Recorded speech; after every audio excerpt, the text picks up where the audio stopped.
What is up guys, Greedy Knight here with a breakdown of the meta. Whether you want to learn what meta is and how to use it, I will leave that decision up to you. You may turn back now, otherwise, let's get into it. Meta is short for most effective tactics available. It encompasses the use of optimized sets, effective hunting, and efficient farming strategies.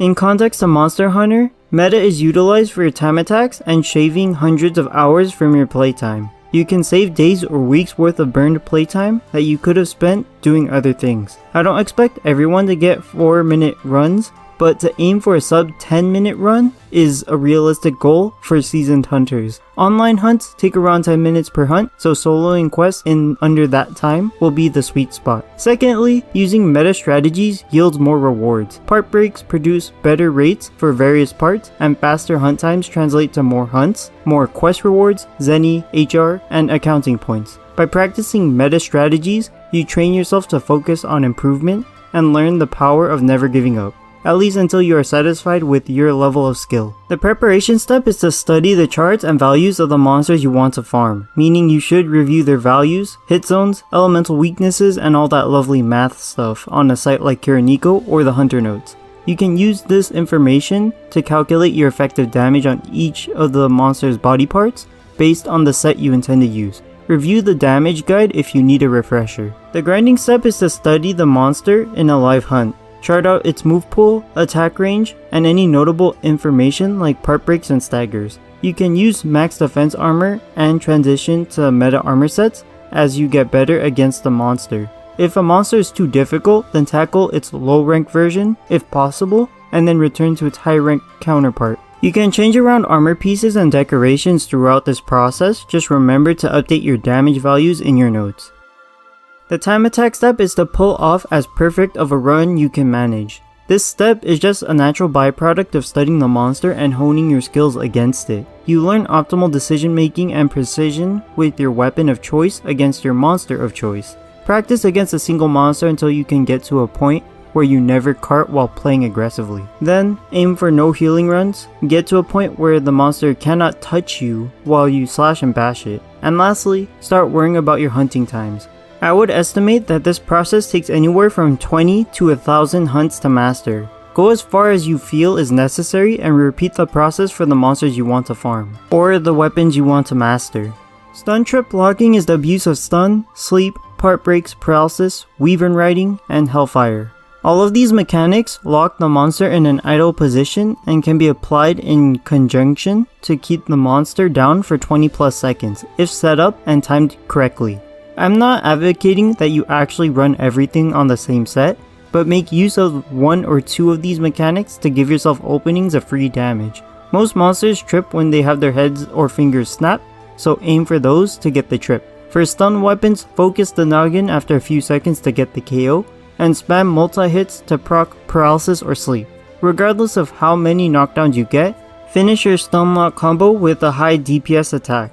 You can head snipe a monster in or out of a stunlock trip. Basically, you just aim for the head since a majority of the roster has a slashable and bashable face, damage-wise. You can also use this to aim for any particular body part, but tail sniping isn't the most catchy term. It sounds easy on paper, but the monster is always moving. That means you need to predict where the monster's head will be during and after an attack. If it's just chilling and idle, then you pimp slap it with your DPS option for free. If it's charging and attacking, you need to understand where it's safe to stand, where you can safely counter it, where that monster's skull will be afterwards, and how long you have to hit it.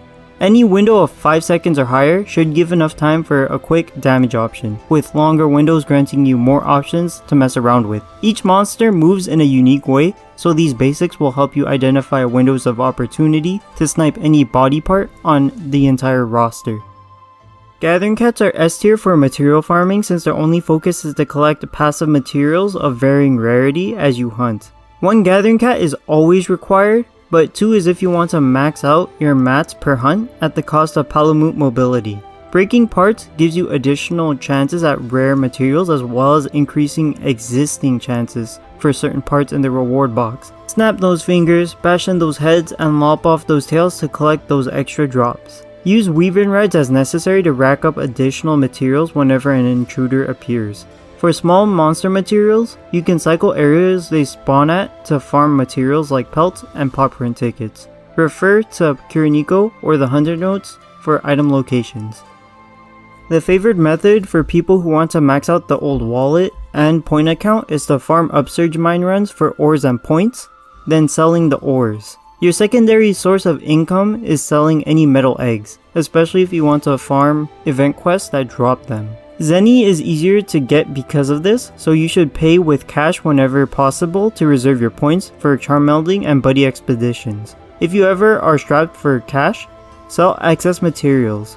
Realistically, you will never use more than 100 of a given material, so you should sell down to 50 or 100. This allows you to have enough reserves to craft equipment and eliminates the need to refarm materials. Hunter rank serves no purpose once you unlock the rank locked monsters, so it is entirely up to you whether you grind to HR 999, how fast you reach it, and whether you betray the Blade Master clan. Rampages and event quests are the highest source of hunter rank and becomes optimal by dipping your toes into Gunner territory. However, Capcom likes to reset HR once the G rank version of a game drops, so do keep a mental note of this possibility when Sunbreak rolls around. If you take away anything from this video, it is this. Meta is there at your discretion. Use what parts you need from it and leave out the rest if you so choose. There isn't a definitive right way to enjoy Monster Hunter, but if you decide you want to improve or that you want to become the best hunter that no one ever was, you can do that by putting in research, time, and effort. Monster Hunter is a journey and we all move at our own pace, but I'm at a point where using the meta is my best option due to my limited time with the game. Rise has become a second priority to me, so I have to blitz through as much of the content as I can in the fastest way possible. That's strictly my position on why I use meta. Yours may be different or similar, but it all comes down to you, whether you dive deep or shallow into the rabbit hole of meta. Like if this video helped you, consider subscribing if you want to see more content like this. Check out the community tab to stay up to date with any upcoming videos. I'll try to post weekly, but I make no promises. Anyways, that's all I got for this one. Greedy Knight, signing out.